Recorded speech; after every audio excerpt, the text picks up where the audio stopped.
வங்கக் கடல் கடைந்த மாதவனை கேசவனை திங்கள் திருமுகத்து செய்கையால் சென்றிறைஞ்ச அங்கப்பறை கொண்ட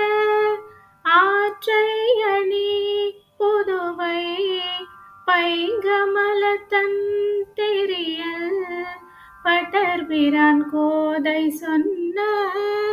செங்காதமிழ் மாலை முப்பதும் தப்பாமே இங்கு இப்பரி சுரைப்பார் ஈரிரண்டு மால்வரை தோள் செங்கண் திருமுகத்து செல்வ திருமாலால் எங்கும் திருவருள் பெற்று இன்புறுவரும்